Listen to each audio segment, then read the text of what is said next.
Dear students, how is it that there is efferent arteriole after the glomerular capillaries? After the capillaries, there must be a vein.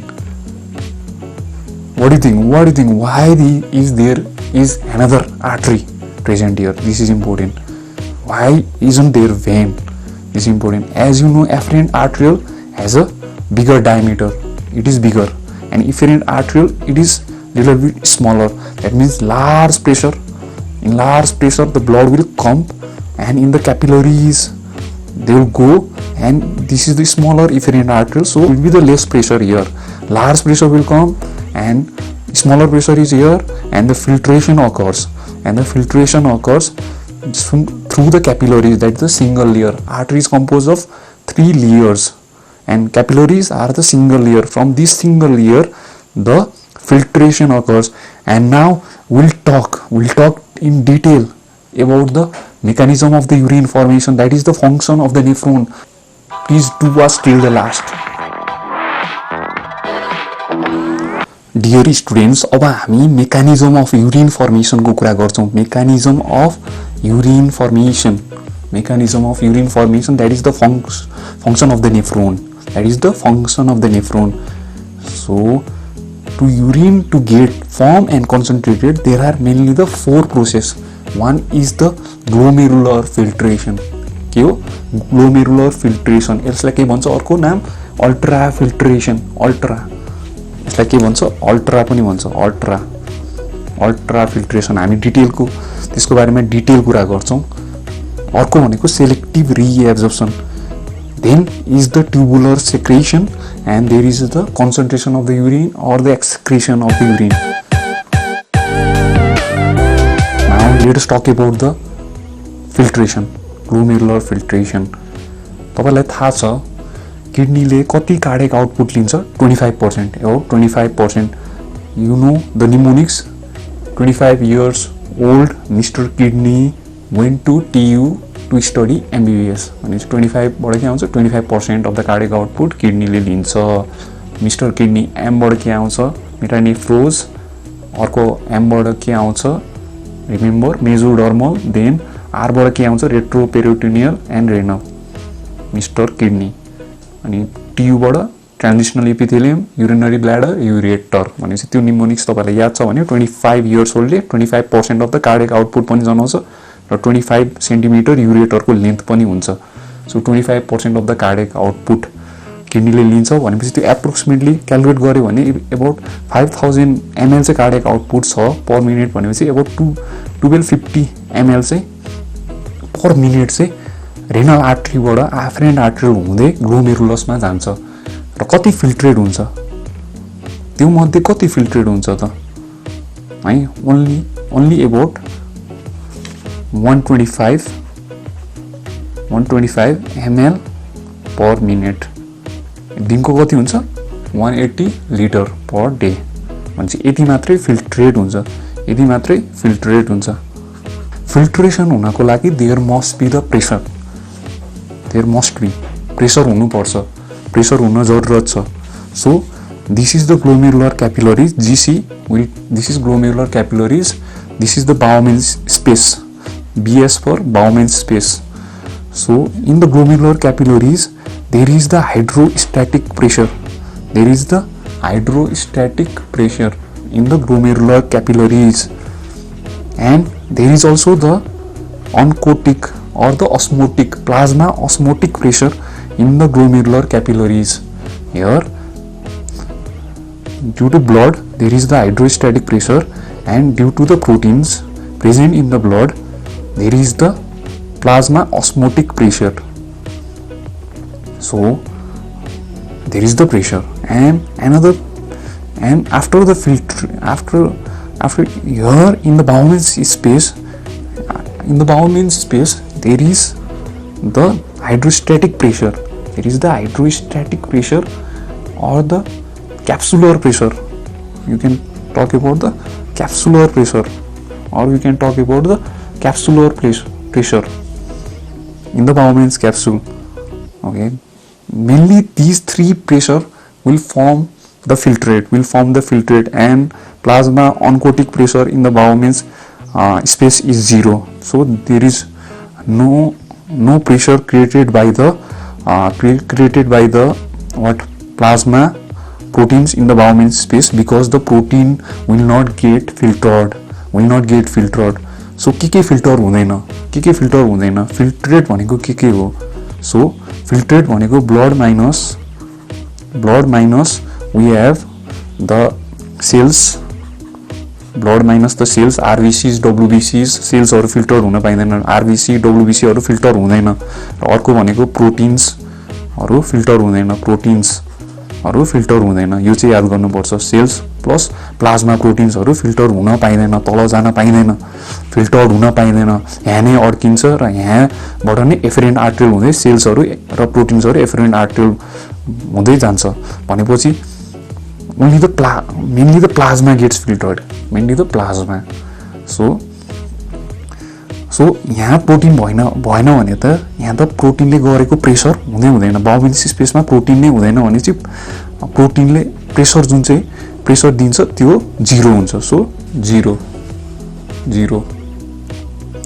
Now this is the hydrostatic pressure in the glomerular capillaries. Hydrostatic pressure in the glomerular capillaries, त्यसलाई के भन्छ अथवा यसलाई filtration pressure पनि भन्छ. Filtration pressure in the glomerular capillaries त्यो कति हुन्छ? 60 mm of Hg.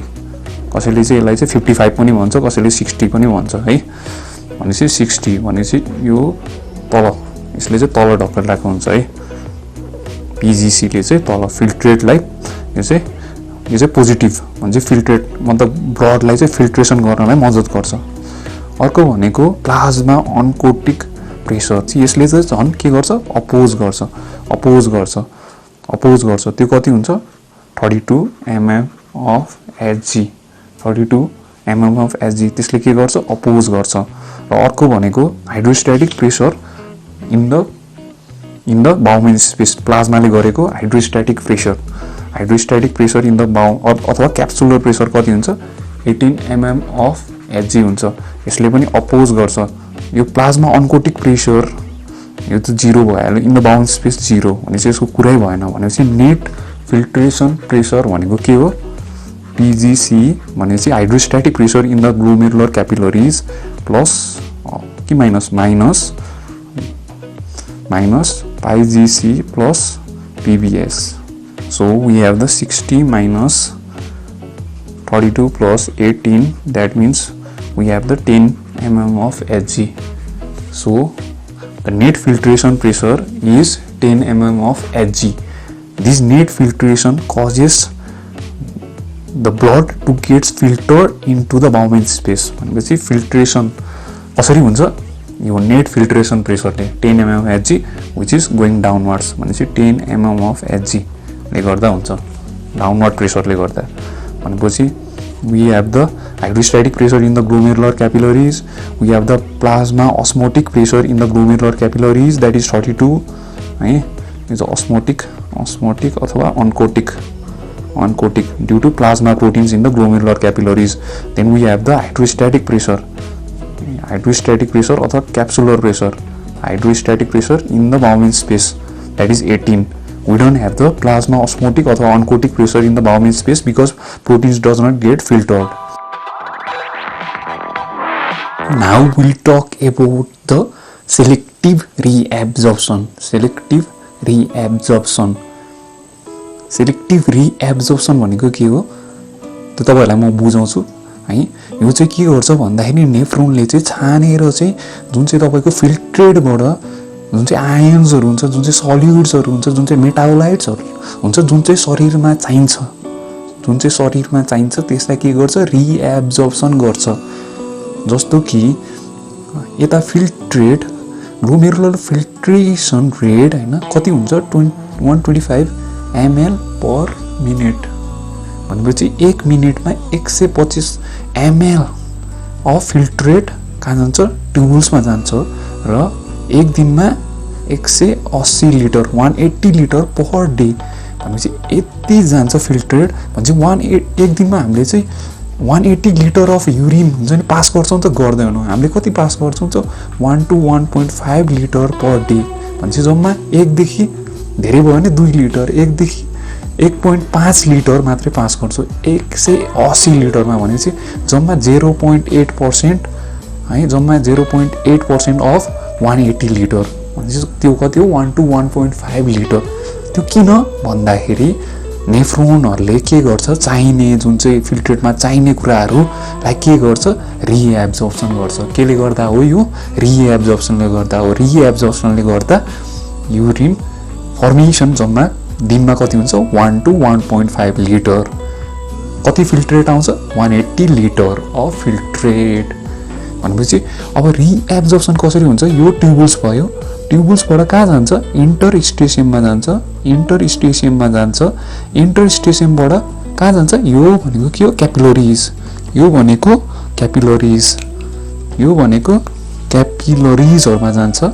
क्यापिलरिज रेडले गरौँ, क्यापिलरिज क्यापिलरिज क्यापिलरिज क्यापिलरिज क्यापिलरिज पेरिट्युबुलर क्यापिलरिजमा गएर रिएब्जर्प्सन हुन्छ र अल्टिमेटली पेरिट्युबुलर क्यापिलरिजबाट कहाँ जान्छ, रेनल भेनमा जान्छ, रेनल भेन, रेनल भेनमा जान्छ, renal vein, renal vein, renal भेनबाट कहाँ जान्छ आइबिसी, आइबिसीमा जान्छ हार्टमा जान्छ। भनेपछि now let us talk about the selective reabsorption in detail.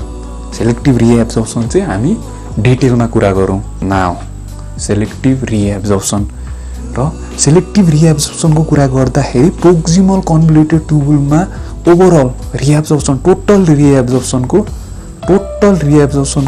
2/3 भनेपछि about 65% of the total reabsorption takes place in PCT. Important question हो, इम्पोर्टेन्ट क्वेसन हो। प्रोक्सिमल कन्भोल्युटेड ट्युबुल टोटलको 2/3 भनेपछि अबाउट 65% चाहिँ कहाँ रिएब्जर्ब हुन्छ भनेर सोध्छ, PCT proximal convoluted tubule line by brush border cuboidal epithelium. त्यसले रिएब्जर्ब गर्छ, ब्रस बोर्डर क्युबोइडल इपिथेलियमले रिएब्जर्ब गर्छ। र कुन चाहिँ कम्प्लिटली रिएब्जर्ब हुने के हो भनेर सोध्न सक्छ, कुन कुन मेटाबोलाइट्सहरू हो, कुन कुन कुराहरू हो भनेर सोध्न सक्छ। त्यो चाहिँ मैले निमोनिक्स बनाएको छु। त्यो निमोनिक्स हो ग्याप हुडी, ग्याप, तपाईँले ग्याप देख्नु भएको छ, ग्याप हुडी, हुडी होइन, ग्याप भनेर लोगो हुन्छ नि ग्याप भनेर। त्यो हुडी लगाएको केटोले भिटामिन खायो भनेपछि ग्यापबाट के आउँछ, जिएपीबाट के आउँछ, जीबाट ग्लुकोज, एबाट के आउँछ एमिनो एसिड्स, पीबाट के आउँछ पेप्टाइड्स, केटोबाट के आउँछ किटोन और किटो एसिड्स, किटोन बडीज, भीबाट के आउँछ भिटामिन्स। सो निमोनिक्स याद गर्नु, ग्याप हुडी लगाएको केटोले भिटामिन खायो। So this is important. Now rest of the total reabsorption takes place in the remaining tubules. Remaining tubules भनेपछि के बुझ्नुपर्छ हामीले, loop of Henle, DCT distal convoluted tubule, collecting ducts. अब त्यसको बारेमा हामी पछि कुरा गर्छौँ र पहिला प्रोक्सिमल कन्भोल्युटेड ट्युबुलमै हामी फोकस हौँ। प्रोक्सिमल कन्भोल्युटेड ट्युबुलमै हामी फोकस भएर कुरा गरौँ। This is the proximal convoluted tubule here होइन। फर्स्टमै फिल्ट्रेट कहाँ जाने हो त, proximal convoluted tubule. Proximal convoluted tubule is the work house of the nephron, work house धेरै काम गर्छ proximal convoluted tubule. Proximal convoluted ट्युबुलमा किन ब्रस बोर्डर क्युबोइडल इपिथेलियम हुन्छ, यही कारण रिएब्जर्ब, धेरै कुराहरू रिएब्जर्ब गर्छ ब्रस बोर्डर क्युबोइडल इपिथेलियमहरूले। र प्रोक्सिमल कन्भोल्युटेड ट्युबुललाई के भन्छ, work house of the nephron. र के रिएब्जर्ब हुन्छ प्रोक्सिमल कन्भोल्युटेड ट्युबुलमा, कम्प्लिटली रिएब्जर्ब हुने कुराहरू त हामीले कुरा गरिसक्यौँ, ग्याप हुडी होइन। र अरू के 65% अफ द होइन सोडियम, वाटर, पोटासियम, क्लोराइड 65%, 2/3 है। 2/3 चाहिँ एकदम इम्पोर्टेन्ट हो। ओभरअल 2/3 रिएब्जर्ब केमा हुन्छ, पीसीटी। तर सोडियम, वाटर, पोटासियम, क्लोराइडको चाहिँ 2/3 चाहिँ केमा रिएब्जर्ब हुन्छ, PCT.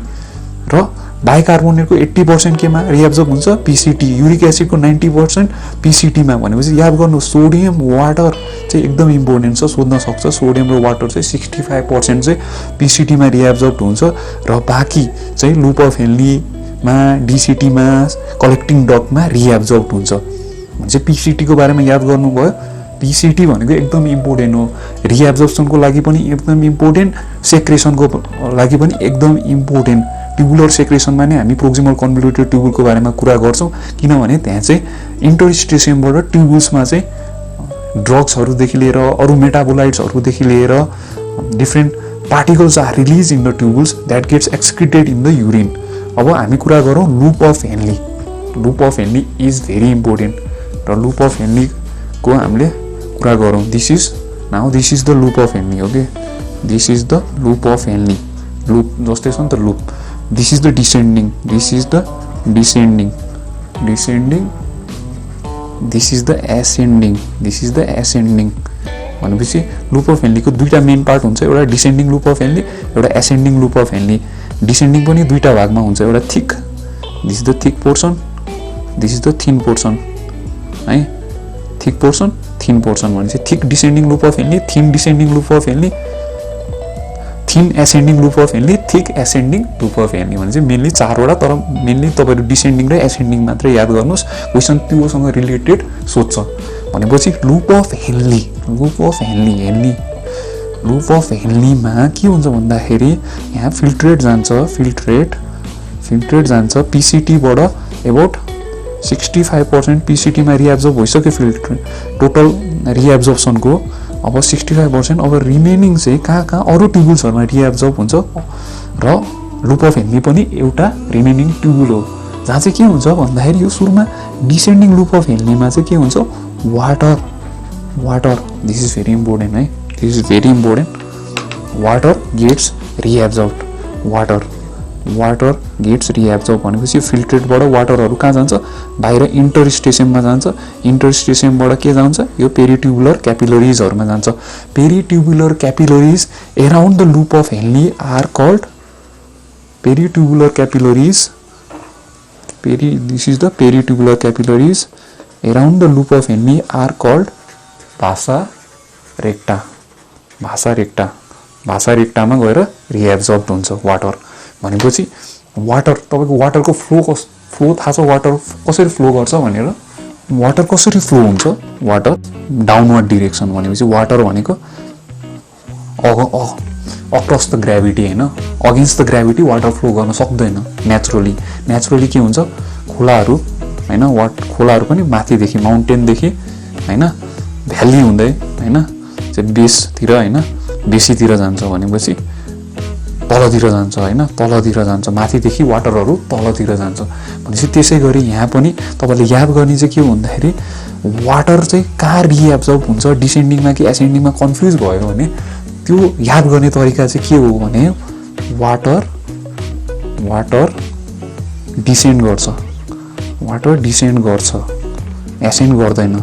Water only descends doesn't ascend. भनेपछि डिसेन्डमा डिसेन्डिङ लुप अफ हेनलीमा वाटर गेट्स रिएब्जर्ब। तर अरू जुन चाहिँ सल्युट्सहरू हुन्छ जस्तो कि सोडियम, सोडियम क्लोराइडहरू चाहिँ के हुन्छ डिसेन्डिङ लुप अफ हेनलीमा रिएब्जर्ब हुन पाइँदैन। Descending loop of Henle is permeable, permeable, permeable to water but impermeable to solids like sodium and chloride. ascending को ट्याक्क उल्टो, ascending loop of हेनली र DCT डिस्टल कन्भोल्युटेड ट्युबुल चाहिँ उल्टो है। भनेपछि permeable to solids, permeable to solids, permeable to solids, to solids but impermeable to water, impermeable to water, impermeable to water। भनेपछि के हुन्छ एसेन्डिङ लुप अफ हेनलीमा water रिएब्जर्ब हुँदैन, डिसिटीमा पनि वाटर रिएब्जर्ब हुँदैन। के चाहिँ रिएब्जर्ब हुन्छ एसेन्डिङ लुप अफ हेनलीमा सोडियम, सोडियमहरू, सोडियम, सोडियमहरू रिएब्जर्ब हुन्छ, क्लोराइडहरू, क्लोराइडहरू रिएब्जर्ब हुन्छ, सोडियमहरू रिएब्जर्ब हुन्छ केमा डिस्टल कन्भोल्युटेड ट्युबुल र ascending loop of Henle. Ascending loop of हेनलीको मेनली थिक, यो थिक हो नि त, यो थिक पार्टमा चाहिँ सोडियम क्लोराइडहरू चाहिँ रिएब्जर्प्सन हुन्छ, बाँकी सोडियम क्लोराइडहरू रिएब्जर्प्सन हुन्छ। र सोडियम अरू कहाँ रिएब्जर्ब हुन्छ डिस्टल कन्भोल्युटेड ट्युबुलमा, र अर्को चाहिँ कहाँ रिएब्जर्ब हुन्छ कलेक्टिङ डक्टमा पनि सोडियम रिएब्जर्प्सन हुन्छ। त्यसै गरी हामी अब कलेक्टिङ डक्टमा पुग्छौँ। कलेक्टिङ डक्ट भनेको तल, यो पनि वाटर डिसेन्ड हो नि त, कलेक्टिङ डक्ट पनि डिसेन्ड गरिरहेको छ नि त। भनेपछि कलेक्टिङ डक्टमा गएर पनि वाटर चाहिँ रिएब्जर्प्सन हुन्छ, वाटर चाहिँ रिएब्जर्प्सन हुन्छ। कसरी रिएब्जर्प्सन हुन्छ कलेक्टिङ डक्टमा ड्यू टु एडिएच एडिएच भनेको एन्टी डायुरेटिक हर्मोन अथवा यसलाई चाहिँ अर्को नाम के हुन्छ भासोप्रेसिन यसको अर्को नाम के हो भासोप्रेसिन एडिएच अथवा भासोप्रेसिन इट इज अ हर्मोन यो चाहिँ कहाँबाट रिलिज हुन्छ पोस्टेरियर पिट्युटरीबाट रिलिज हुन्छ र through the blood it comes and it acts on the collecting duct हो कहाँ प्रिन्सिपल सेल्सहरूमा र कलेक्टिङ डक्टमा अरू के एब्जर्ब हुन्छ अल्सो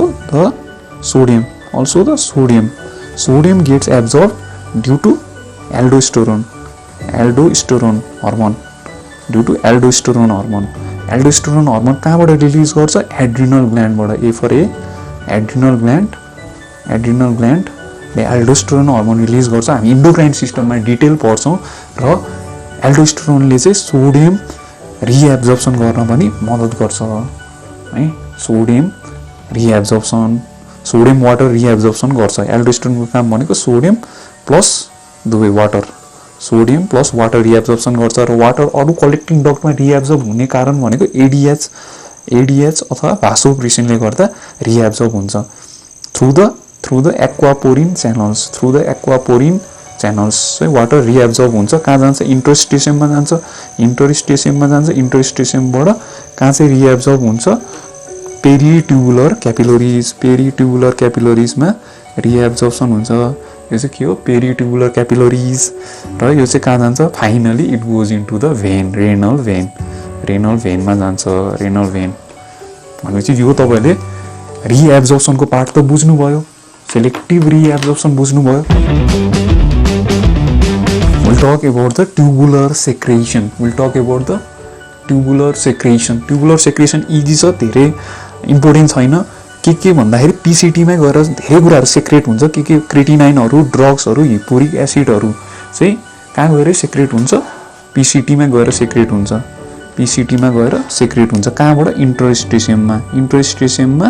इन्टरस्टेसियमबाट चाहिँ ड्रग्सहरू हैन ब्लडबाट इन्टरस्टेसियम जान्छ इन्टरस्टेसियमबाट पीसीटीमा जान्छ पीसीटीमा चाहिँ के सेक्रेट हुन्छ ड्रग्स हिपोरिक एसिड क्रेटिनाइनहरू चाहिँ के हुन्छ सेक्रेट हुन्छ अरू चाहिँ हाइड्रोजनहरू एमोनियाहरू पनि सेक्रेट हुन्छ र loop of Henle ascending loop of Henle this is the ascending loop of Henle thin ascending loop of हेनलीमा चाहिँ के जान्छ युरिया जान्छ र यो युरिया चाहिँ थिन एसेन्डिङ लूप अफ हेनलीमा गएर सेक्रेट हुन्छ यो चाहिँ counter current mechanism that is the concentration of the urine र डिसिटी डिजिटल कन्भोल्युटेड ट्युबुलमा सेक्रेट के हुने हो पोटासियम सेक्रेट हुन्छ हाइड्रोजन एमोनिया बाइकार्बोनेटहरू सेक्रेट हुन्छ अब हामी के पढ्छौँ कन्सन्ट्रेसन अफ द युरिन र एक्सक्रिसन भनेपछि counter current mechanism of the urine formation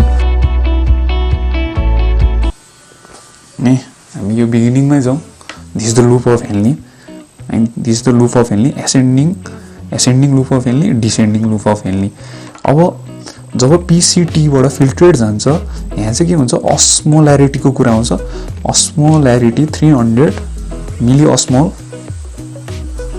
हुन्छ र तल जाँदै गर्छ र के हुन्छ यहाँ चाहिँ तपाईहरुले काउन्टर करेन्ट मेकानिजमको हामी कुरा गर्दैछौँ डिसेन्डिङमा के हुन्छ वाटर रिएब्जर्ब हुन्छ अब वाटर रिएब्जर्ब हुनु भनेको के हो त वाटर रिएब्जर्ब भएर इन्टरस्टिसममा गएर पेरिट्युबुलर क्यापिलरिजहरुमा जानु हो नि त पेरिट्युबुलर क्यापिलरिजमा रिएब्जर्ब हुनु भनेपछि यहाँ भित्र के हुन्छ सल्युड्सहरु बढी हुने भयो नि त अनि सल्युड्स बढी हुने भयो नि त यहाँ त सल्युड्स बढी भयो भने अस्मोल्यारिटी बढ्छ अस्मोल्यारिटी कति बढ्छ यहाँ 600 पुग्न थाल्छ है टुप्पोमा त कति 1200 नै पुग्छ टुप्पोमा 1200 नै पुग्छ भनेपछि र वरिपरि पनि 1200 नै हुन्छ जसले चाहिँ मेन्टेन गरिरहेको हुन्छ अस्मोल्यारिटी मेन्टेन गर्छ इन्टरस्टिशियल फ्लुइडको अस्मोल्यारिटी पनि अराउन्ड द यो लूप अफ हेनलीको टिपमा पनि 1200 नै हुन्छ र जब यहाँ चाहिँ वाटर रिएब्जर्ब हुन्छ वाटर रिएब्जर्ब गरिरहेको हुन्छ है यो अस्मोल्यारिटीले चाहिँ एकदम वाटर रिएब्जर्ब गर्छ के यो बाहिर पनि 1200 हुन्छ र बाहिर पनि अस्मोल्यारिटी धेरै भएको कारणले चाहिँ वाटर बडी रिएब्जर्ब हुन्छ यो भागमा र जब एसेन्डिङ लूप अफ हेनलीमा वाटर पर्मेबल हुँदैन इम्पर्मेबल हुन्छ वाटर एब्जर्ब हुन पाइदैन र के एब्जर्ब हुन्छ यहाँ चाहिँ सोडियमहरु डिसेन्डिङमा चाहिँ के अरे sorry ascending loop of Henle, thick ascending loop of हेनलीमा चाहिँ सोडियमहरू रिएब्जर्ब हुन्छ र क्लोराइडहरू सोडियमहरू रिएब्जर्ब हुन्छ। अब के हुन्छ भन्दाखेरि यता वाटर रिएब्जर्ब हुन पाइँदैन, त्यही भएर वाटर चाहिँ भित्र नै हुन्छ, वाटर भित्र नै हुन्छ, त्यही भएर चाहिँ के हुन्छ अस्मोल्यारिटी चाहिँ घट्दै जान्छ 100 सम्म पुग्छ है। अस्मोल्यारिटी चाहिँ घट्दै जान्छ 1200बाट यता 600 यता 300 100 अस्मोल्यारिटी घट्दै जान्छ, किनभने चाहिँ सल्युट चाहिँ रिएब्जर्ब हुन्छ, वाटर चाहिँ रिएब्जर्ब हुन पाइँदैन। यता पनि डिसिटीमा पनि त्यही हो, सल्युट्सहरू रिएब्जर्ब हुन्छ, सोडियम क्लोराइड क्याल्सियमहरू रिएब्जर्ब हुन्छ, तर वाटर रिएब्जर्ब हुन पाइँदैन। त्यही भएर वाटर हुन्छ होइन, वाटर अस्मोल्यारिटी घट्दै जान्छ। भनेपछि यो मेकानिजमलाई के भन्छ काउन्टर करेन्ट मेकानिजम हुन्छ। यो यतापट्टि एसेन्डिङ लुप अफ हेनलीमा चाहिँ सल्युट्स रिएब्जर्ब हुने thick ascending loop of Henley र जुन चाहिँ यता डिसेन्डिङ लुप अफ हेनलीमा चाहिँ वाटर रिएब्जर्ब हुने, त्यो दुईटा चाहिँ के हुन्छ काउन्टर करेन्ट जस्तो हुन्छ नि त। काउन्टर करेन्ट एउटा चाहिँ हुन्छ नि अस्मोल्यारिटी यसरी बढिरहेछ, तल बढिरहेछ, फेरि माथि जाँदा चाहिँ घटिरहेछ, त्यसलाई के भन्छ काउन्टर करेन्ट मेकानिजम। र काउन्टर करेन्ट मेकानिजममा अरू केले हेल्प गर्छ, यता गएर यो इम्पोर्टेन्ट छ युरिया रिएब्जर्प्सनले गर्दा, युरिया रिएब्जर्प्सन अथवा युरिया चाहिँ कहाँ सेक्रेसन गर्छ थिन एसेन्डिङमा गएर युरिया सेक्रेट गर्छ। हामीले सेक्रेसनमा कुरा गरिसक्यौँ, तर युरिया चाहिँ कहाँ चाहिँ रिएब्जर्प्सन हुन्छ, कहाँबाट रिएब्जर्प्सन हुन्छ कलेक्टिङ डक्टमा यहाँ चाहिँ युरिया हुन्छ, कलेक्टिङ डक्टबाट युरिया कहाँ हुन्छ इन्टरस्टेसियममा जान्छ, इन्टरस्टेसियम हुँदै कहाँ जान्छ लुप अफ हेनलीमा जान्छ urea. This is important urea reabsorption. यहाँ गएपछि के हुन्छ यसले चाहिँ फेरि अस्मोल्यारिटीलाई ब्यालेन्स गर्ने काम गर्छ। युरिया भित्र गएपछि के हुन्छ अस्मोल्यारिटीलाई ब्यालेन्स गर्छ है। भनेपछि वाटर मात्रै भयो होइन, फिल्टरमा वाटर मात्रै भयो भने के हुन्छ अस्मोल्यारिटी वात्तै घट्ने भयो नि त। त्यही भएर चाहिँ अनि सल्युट्सहरू रिएब्जर्ब गर्न पाइँदैन, वाटर पनि रिएब्जर्ब गर्न पाइँदैन, त्यही भएर युरियाले ब्यालेन्स गराइदिन्छ। र अर्को भनेको चाहिँ यो पेरिट्युबुलर capillaries around the loop of हेनलीले पनि around the loop of Henley भाषा रेक्टा भन्छ, यसले पनि यो युरिनलाई कन्सन्ट्रेसन गर्नलाई अथवा यो काउन्टर करेन्ट मेकानिजममा चाहिँ सहयोग गर्छ हुन्छ नि। र यसरी चाहिँ तपाईँको युरिन चाहिँ कन्सन्ट्रेसन हुँदै आउँछ। अब यहाँ चाहिँ बिस्तारै फेरि के हुन्छ यतातिर कलेक्टिङ डक्टमा चाहिँ बिस्तारै फेरि के हुन्छ